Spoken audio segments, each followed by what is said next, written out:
video. So I think we're missing 2 people. Okay, basics of vector biology. This is probably going to be review for most of you, but we will start from the beginning so everybody's on the same page. Okay, so vectors. What are vectors? Anybody can sort of shout out. Organism to spread disease. Yes. It doesn't necessarily have to be an organism, but like you could maybe say like an agent that spreads disease. So this could be literally like a dirty needle, or it could be like a mosquito. In this class, obviously, we're going to focus on arthropod vectors, but not all vectors are necessarily arthropods. So just keep in mind that this is sort of just a broad term that means any sort of agent that's spreading a disease. There are some patterns in arthropod-borne diseases. What comes to mind when you think of vectors? Let's see if we can just intuitively hone in on the patterns.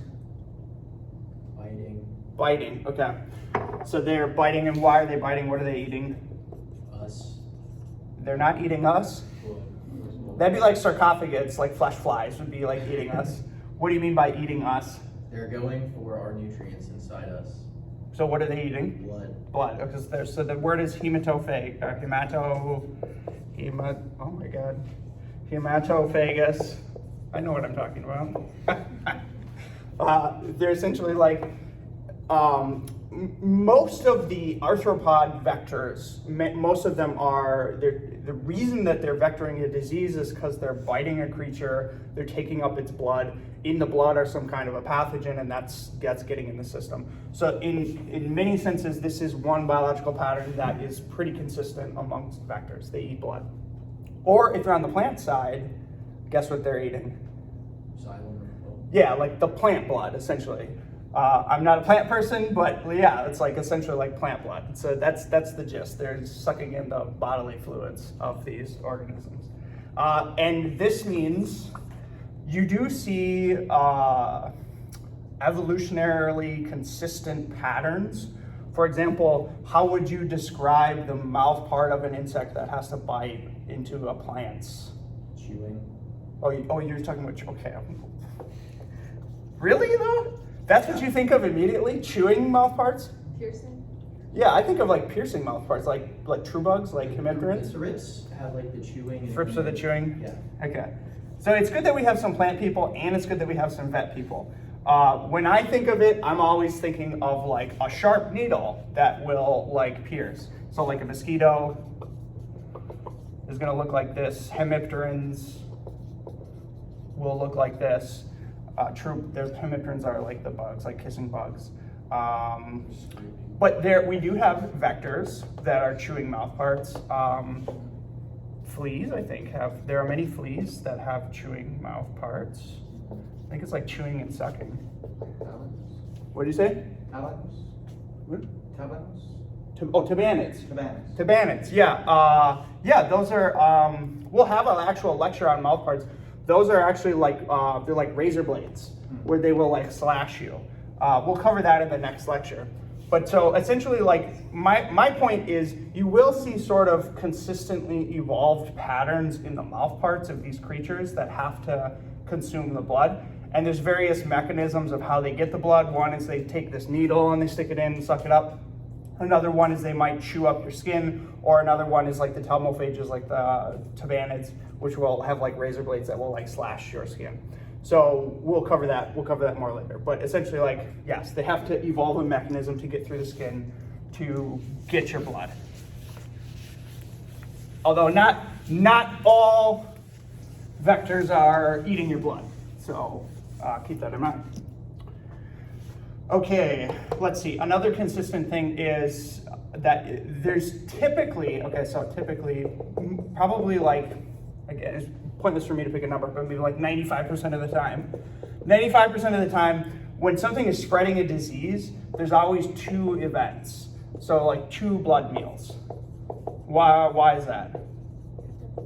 Right, like the reservoir and then like the human. Exactly, and you said the good words that we're gonna bring up in a second, the reservoir. there's always two meals because they have to bite, they pick up the disease, and then they have to bite again. So every time you are, I'm just realizing that you can't even see the writing. This lecture's gonna be terrible. Anyway, there's always like two events. So they have to bite, they have to pick up the disease, and we might as well go into like, there's some other key important words here. So there is a intrinsic and extrinsic incubation period. These would be things that would be on the test. Incubation period. And it's important to remember these because this is very important for sort of like the cycles of diseases, where if something, here's a mosquito, if it bites and it gets like a pathogen in the gut, this is the start of the extrinsic incubation period. So intrinsic, it's sort of intrinsic or extrinsic in reference to the human. So when it's in a human actually causing pathogenesis, that's the intrinsic part of the cycle. The extrinsic part of the cycle is like outside, although it's inside of the bug. So remember these words. The extrinsic incubation period is the time at which the pathogen essentially comes from getting in the gut to being able to be transmitted. And this is actually kind of a detailed process because think of all the steps that have to happen. So for my entomologists, what has to happen for once you get a disease in the gut of an insect, what has to happen for it to be transmittable? It has to move its way to the salivary portion of the body so it can be. Yeah, and so again, like I'm using sort of stereotypical vector biology situations. There are situations where this thing might just like immediately like poop and you could like spread it.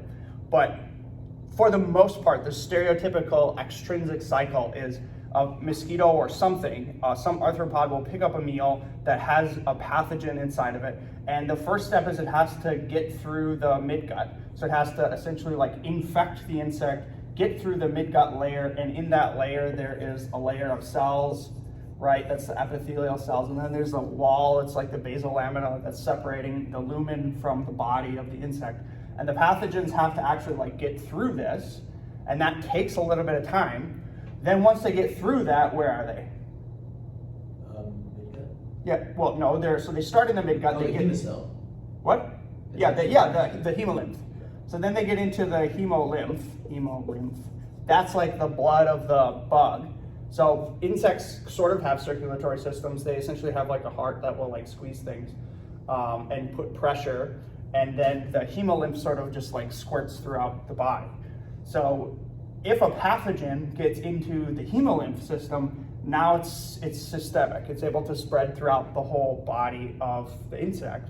And then guess where it goes?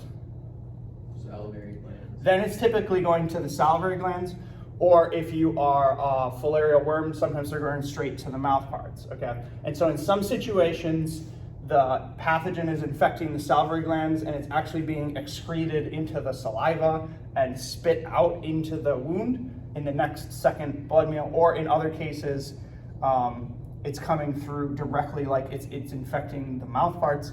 But typically, like there's this, essentially the point is there's like this cycle, and this cycle takes a lot of time, or in some cases it takes a period of time. So for, I'm hesitant to just like throw out a number because it could be drastically wrong, but I think it's something like, it's something like a week or something like that. At the very minimum, for many diseases, it's at least like a week's time. So it has to bite, and then the pathogen has to make its way, and that takes time. It has to replicate, get to the spot where it can be spit out, and then it will become transmissible. So the main point is, if something bites a human, if a mosquito bites a human, picks up Plasmodium, which is malaria, and then immediately bites another human, it's not going to spread that disease because it's not in the spit of the organism. Okay. So now I'm like ranting. There's also like different modes of transmitting diseases, right? So one way where that rule could be turned on its head is where you'd have what would be called mechanical transmission.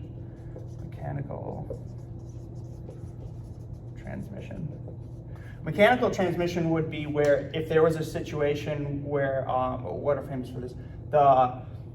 what are the blowflies? Blowflies that like infest feces of animals. They're famous for mechanical transmission. They will essentially be eating something and then pick up some like bacteria or something on their mouth parts, and then they move to a different site, and then they are able to just transmit that pathogen through physical contact. That's called mechanical transmission.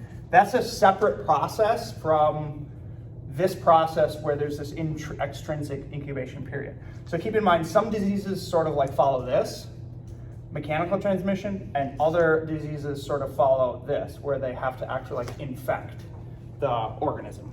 Okay, and the intrinsic incubation period, this period is defined as the period from the time point at which the human gets bit and gets infected. And then there's going to be, for every disease, there's going to be a whole like disease process where once the human is bit, it's going here, and then it's going there, and then it's replicating, and then it's doing something, and then it's getting into the bloodstream, and then it's available to be picked up later in a different blood meal by a different insect to complete sort of like the transmission cycle. That would be the intrinsic incubation period. It's the time it takes in the human to start infection to where you can essentially spread the infection. Okay. That was all in the gist of just like, okay, they have to take 2 blood meals, typically. Okay.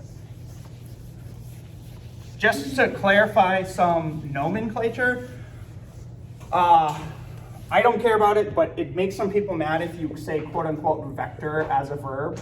So you shouldn't walk around and say this disease was vectored. You say transmitted. And the vector is sort of like a noun that refers to the organism that is doing the transmitting. So just be careful about that. Try not to use vector as a verb. Again, I don't really care, but some people care. Pathogens. Don't confuse pathogens and disease, right? The pathogens are the organism, like Plasmodium or Borrelia or a virus, Zika virus, dengue virus. Maybe they're technically not organisms, but those are the pathogens, right? And the pathogens cause the disease. So this is kind of obvious, probably most of us know that. But again, keep in mind, so it gets a little hairy when you think about like malaria. So some people what the most common mistake is, they'll be talking about malaria and they'll say malaria does this.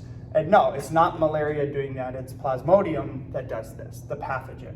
So just keep in mind there's the disease, which is malaria, and then there's the pathogen, which is Plasmodium. So try not to get those confused. Somebody watching the time? It's 9:05. Okay. And this class ends at, okay, so I got 30 minutes. Okay. Tell me when I got like 10 minutes left. Okay.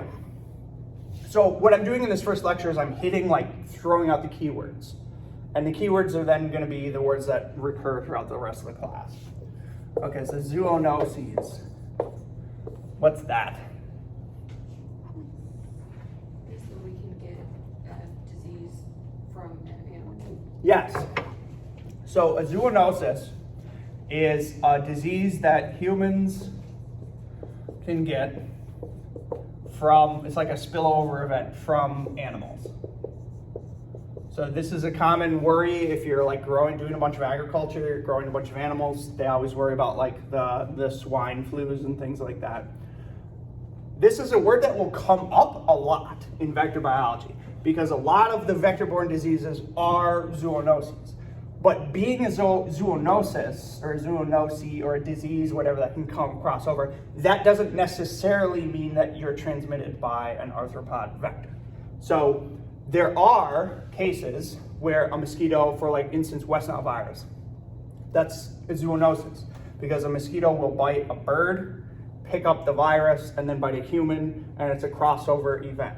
So that would be a zoonosis that is also a vector-borne disease. But there are other vector-borne diseases, like if you get into the technical details of malaria, there's some situations where it's some zoonosis, but for the most part, what's happening in the malaria is a mosquito is biting a human, picking up the malaria, and then biting another, picking up the Plasmodium, and then biting a human, so human to human, So human to human would not necessarily be a zoonosis, but it could be a vector-borne disease. So don't confuse zoonosis with vector-borne disease, but they often come hand in hand because many of the things that we're working with are crossovers from the forest. And yeah, okay. Okay, reservoirs. Reservoirs. You said Anna Marie. You said the reservoir word, didn't you? What's the definition? I mean, basically it's just like an animal is like a host for the pathogen. Yes. It's not necessarily causing disease in that though. Yes. It Good. can be used to transmit to a human. Yes. So a reservoir is essentially like the sink or like where the disease is like sitting. So I mentioned the West Nile virus. West Nile virus does not like hang out in humans. It's a crossover event, and it does hang out in birds. Okay, so in that case that would be the reservoir. In the case of Borrelia, which is Lyme's disease, one of the reservoirs of Borrelia is mice. So Borrelia lives in the mice, and then when a tick bites a mouse, it can pick it up, and then a tick bites us at a later life stage, and then we get Lyme's disease. Those are the reservoirs. Without a reservoir, you would not have vector-borne diseases. So they're a very important thing, and sort of like one of the first things you always do with any vector-borne disease is identify the reservoir. You want to find the reservoir. Because in cases where we want to control vector-borne disease, there's many targets where we could hit. We could develop like a treatment or like a drug for the human, or we could develop a control for the insect, or we could like kill the reservoir. And many times that is the most effective means of controlling a particular disease. So reservoir is a very important word. What was mentioned is true, is that most of the time the reservoirs, it's not typically like a bad disease. So there's what you would call, the scientific term what might be like, I don't know if attenuation is the best word, because attenuation implies that pathogen has evolved a mutation that has then made it less pathogenic in one, but they are sort of like attenuated in the context of the reservoir. Why is that sort of like essential for any sort of pathogen? Like if you think from the perspective of the pathogen, why would you see this pattern? It has an organism that can complete its life stage that won't kill if infected. Yes. So again, you probably have all already heard this, maybe this is boring, but pathogens do not really evolutionarily, if you think about like their replication, their intent and desire to replicate themselves, they do not want to kill their host. They just want to be able to replicate and then move from host to host. So in the reservoir, where oftentimes these relationships are millions of years old, oftentimes it's sort of like the mouse maybe doesn't necessarily want to be infected, but they kind of like figured it out, like they can live with each other. And so you get this situation where the mice might not be getting horrible phenotypes, but then all of a sudden when the disease or the pathogen gets transmitted to a new context, then all of a sudden you have horrible like disease pathologies, because now the disease or the pathogen is in a new spot that is not, the host is not now evolved to that. So for example, again, like malaria, maybe malaria is a bad example. I'm trying to think of like a reservoir that has the disease. Yeah, like essentially like for What's the parasite that's in cats? Toxoplasma? Yeah, I mean, that's something. But I think it does affect cat Like behavior.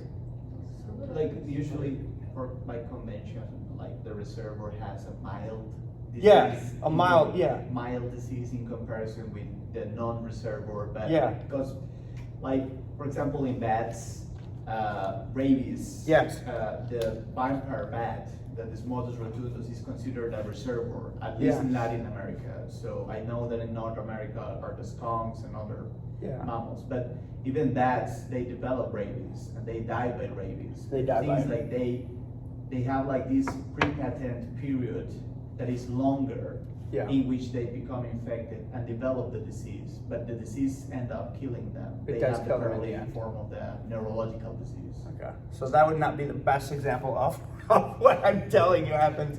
What about birds and West Nile? Yeah, so that would be a better example of like where you're not really, like the bird, it's not gonna kill the bird. And there are cows, for instance, that will get malaria, and it won't be too bad. But then again, those malarias are typically not the ones that are killing humans anyway.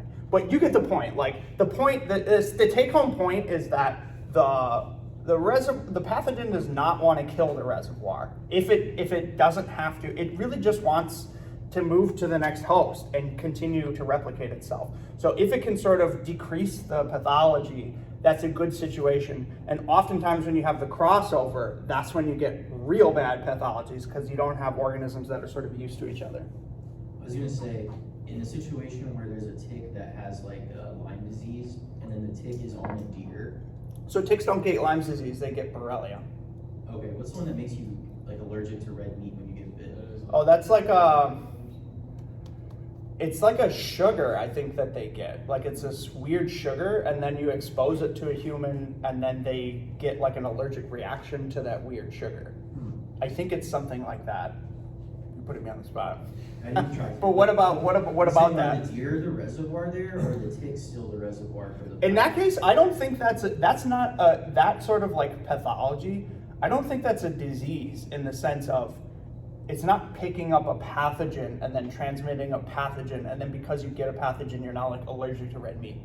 The tick has some kind of a, like I'm saying, it has some kind of a weird sugar or whatever it is. It's a weird molecule. Aptens. Yeah. They are called aptens. It's a Yeah. protein. What'd you say? I think it's a protein that they call aptens in the Is it? saliva. It's Alpha alpha-gal. galactose. Alpha gal. Oh. So is that a sugar? Yeah. Okay. So it's essentially like, again, in that case, it's not a pathogen. It's a situation where your body's being exposed to this weird chemical it's never encountered, and then all of a sudden you get an allergic reaction. And for some people, it like sort of like amplifies, and now all of a sudden you're allergic to meat or whatever that is. Oh, it's a terrible, terrible thing to happen. Unless you're vegetarian. Okay. That's reservoirs. We understand that. Very good. I like this participation. Very good. Very good. Okay, so vector competence. What does that mean? How well an organism can transmit a pathogen? Yes, and this is very important, and there's lots of factors that go into this. So what was stated was essentially like, how good are you as a vector at transmitting disease or pathogen X? How good are you at transmitting it?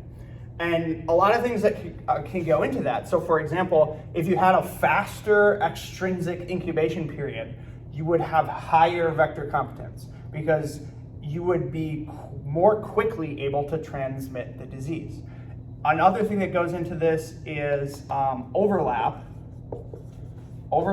with the reservoir, and what would you call the human or the susceptible, maybe plus the susceptible. So for example, there might be a specific species of mosquito that only feeds on frogs, okay? And it might pick up a whole bunch of nasty diseases from frogs, but it biologically, geographically does not overlap with humans. And so in that case, its vector competence is low. Not because it can't spread the disease, it might be able to spread the disease, but because it's not in an area where there's overlap between the frog and then the humans. So there's a lot that goes into vector competence. It can be sort of geographical, where things don't just overlap, they don't line up right, or it can be a behavioral. This is also very common for mosquitoes, where mosquitoes, a lot of times people get confused when we're like, oh, we want to get rid of this, we want to get rid of mosquitoes. They think we're trying to get rid of all mosquitoes. No, there's like 300 different species of mosquitoes. We really only care about a few that like overlap with humans and target humans. And so the ones that are spreading diseases that have high vector competence are these weird ones that have sort of taste preferences where they like this particular animal, but they're also willing to bite humans. And so then you get these crossover events. Whereas if you had a very picky eater mosquito that only liked to eat the frog blood, you'd never have an issue where it's spreading a disease because it's not going seeking out a blood meal from a human. So that could be a behavioral instance where the vector competence is low. You could also have like molecular effects on vector competence. This would be something where, like, for example, mosquito X doesn't have the right epithelial receptor that is the target site that Plasmodium binds to invade the epithelial lining, something like that. That would be a molecular situation where there's a mutation in a gene that changes a protein, that changes the vector competence so that it increases the extrinsic incubation period, and now the disease is no longer transmitted because the mosquito just dies before the pathogen can even like get to the salivary glands. So vector competence, again, just take home is there are differing abilities of insects or arthropods to spread diseases, and it varies species to species. And so there's some that are real bad that we care about a lot because their vector competence is high, and there's others that we don't really care about because their vector competence is really low.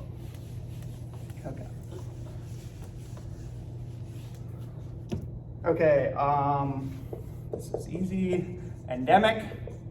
So being endemic for a vector-borne disease, let's just sort of brainstorm what would be the features of an endemic region of a vector-borne disease. What would it need to have?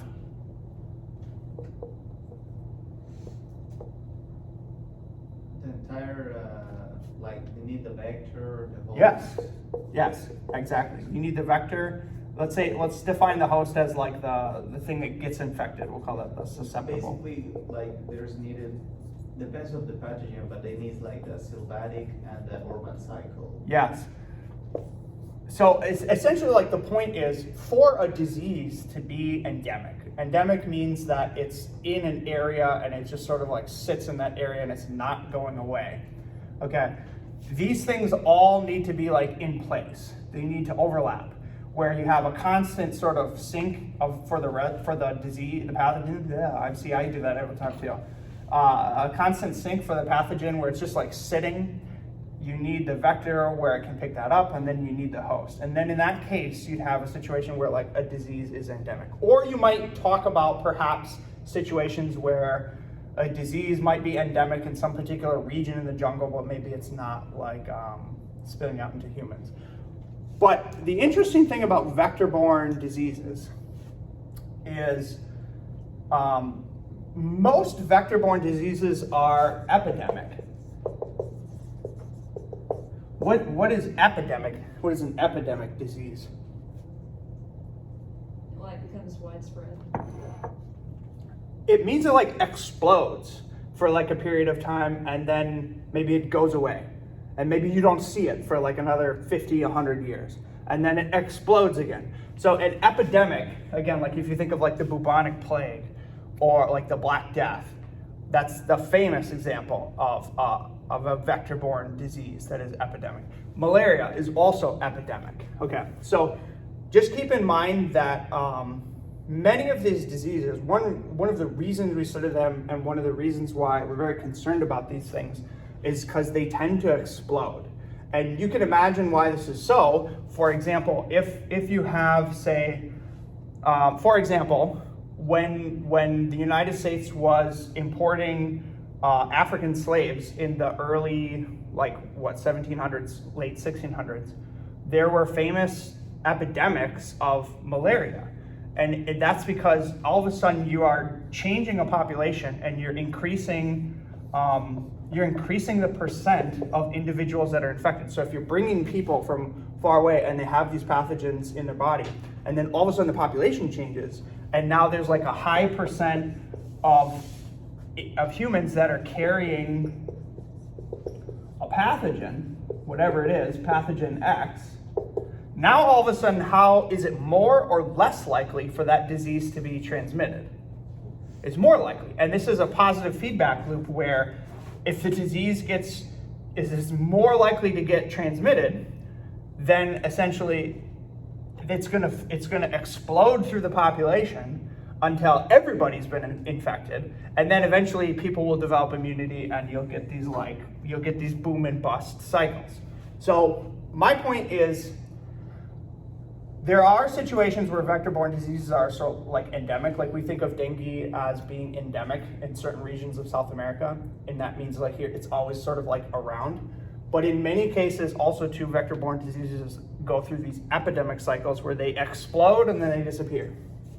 And so that's an important feature of vector-borne diseases. And so they are infectious diseases. Okay. 12 minutes left. Okay, that's good. Okay, so let's talk about, with respect to that, let's talk about causes of outbreaks. Because again, you do see sort of very similar themes throughout history of when you see these diseases exploding. So essentially like one of the things that's always happening is you see an epidemic explosion of a vector-borne disease when there's changes in the environment. That seems obvious, so maybe that's dumb to write. But let me describe some of these changes. For example, in agriculture, can you think of any examples where all of a sudden you change something in agriculture and now all of a sudden you have an explosion of a vector-borne disease? Any thoughts? Like monocultures. What do you mean? So Like you're culturing too many things and then all of a sudden a virus comes and like wipes out the whole thing? yeah, like the banana. Yes, okay, so I see what you're saying. But that's not necessarily a sort of like a change in the environment that now like caused a problem that wasn't there before. I was gonna say like monocultures, but like when you grow monocultures, like you erase the biodiversity, so predators that. Okay, so you're both right. That would be a good way to frame it as sort of like a change. A change is sort of like a biodiversity where you have less diversity, all of a sudden you have one sort of strain population, and then all of a sudden that strain is one that's susceptible to a particular disease, and now all of a sudden it can explode. So okay, I agree with you both. You've convinced me.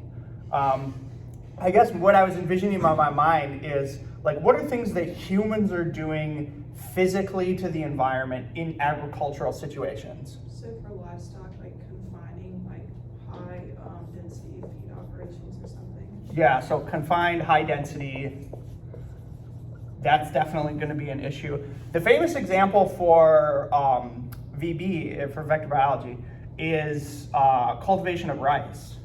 So when you cultivate rice, guess where you're growing it? Water. In water. Guess what water is a source for? Mosquitoes. So like mosquitoes like grow in water. So there are famous examples where like all of a sudden a culture agriculturally shifts and they start cultivating rice in a particular way where they're creating these rice paddies, and then all of a sudden now it's a breeding ground for mosquitoes, and then guess who you're now importing manual labor of humans who work in these fields, and you're probably importing them from regions where they had these diseases, and then now all of a sudden those things explode. So that's one common example. So whenever humans are sort of like changing the environment in a weird way, or another example is cutting down trees. So for example, in areas where there's rainforest and they're cutting down trees to create agricultural fields, now all of a sudden you're creating these spillover events where now you're contacting these weird mosquitoes that are picking up these weird diseases, and now all of a sudden there's a new context. So changes in the environment are sort of like red flags that you should be, your eyes should sort of like peek up, and you should think, this might be a risk for an explosion of vector-borne disease. So agriculture, I said deforestation. Flooding? That's good, yes. Bush meat, What do you say? like the bush meat, people. Bush meat? Hunting. Oh, like hunting like weird animals and then like bush eating it? meat that they eat. Yeah. So like changes in diet maybe? That'd be good, yeah. So maybe like, wasn't all brought in, but overall climate change, it changes the thermoclines of everything, so things can shift. Yeah, and that is one thing that people worry about is, I think that's slower. Yeah. but people are worrying about like Aedes aegypti expanding its region a little bit northward, and Aedes albopictus, which is already pretty good at cold temperature, but every year it goes a little bit further north. Although my point on that is I think it's a little bit slower. And what causes the epidemics is when you like instantly, like that you can at least see coming. You know what I mean? Like you can see that coming. Another thing is urbanization. That has to do with the crowding that was mentioned in like agriculture. Like all of a sudden, if you're cramping a whole bunch of humans in a giant city, like most of the yellow fever outbreaks in years past, they were in like big cities, like Baltimore and things like that. So what? Dengue has a huge problem with that as well, like urbanization. Yeah. So anywhere where you're crowding humans, there's more of a chance for a mosquito to get 2 blood meals. And that's actually the mechanism of how urbanization is increasing epidemics, is you're just making it more likely for mosquitoes to get multiple blood meals. Another thing is mass migrations. And in turn, with mass migrations is like wars. Whenever there's sort of like what you might call political instability, where there's situations where there's lots of people moving, most of the time in those crowds where there's people moving, some of those people are infected with something, and then it gets moved to a new context. And typically in the new context, the people who were there before don't always have immunity against the diseases that are essentially coming in. And so then you create a situation where now things can explode. And wars sort of like exacerbate this, where if you're in a situation where there is sort of some kind of a political war and now all of a sudden people have to move, these are essentially like situations, or where you're moving troops, like if you're moving troops into new places, again, any sort of situation like that, that's creating a situation where you're gonna get an explosion of a vector-borne disease. So throughout history, like when Napoleon invaded Russia, most of his troops, I think he went in, I have to review this, but he went into Russia with like 700,000 troops, and he came back with like 6,000, and like 90% of those troops died from typhus, which is a vector-borne disease that's spread by body lice. So again, situations where you have war or lots of people moving, that creates a situation where you can get an outbreak of a vector-borne disease. Okay, to wrap it up, how much time do we have? 5 minutes, okay, good. So to wrap it up, we can just think about things that can prevent these outbreaks. So obviously vaccines. There are, I guess in vector biology, there are many vaccines that work great. Like we have a vaccine for yellow fever. We don't really worry about yellow fever anymore. But there are also other diseases that are notoriously recalcitrant to developing a vaccine. We don't really have a good malaria vaccine. We don't really have a good dengue vaccine, and one of the problems with dengue is there's multiple different strains. So it's like, well, which one are you gonna vaccinate for? And sometimes if you vaccinate against one, you make it worse if you get another one. So yeah, there's actually like, vaccines are not, in vector biology, there are cases where it works great. And there are other cases where it's like, nope, it's not gonna work. And there's other situations for like malaria or Borrelia, which is Lyme's disease.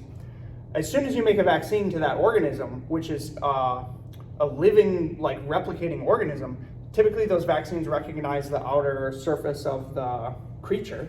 And then as soon as you make a vaccine, it can just change those proteins, and now all of a sudden your vaccine doesn't work. So that's one of the famous cases for malaria and Borrelia.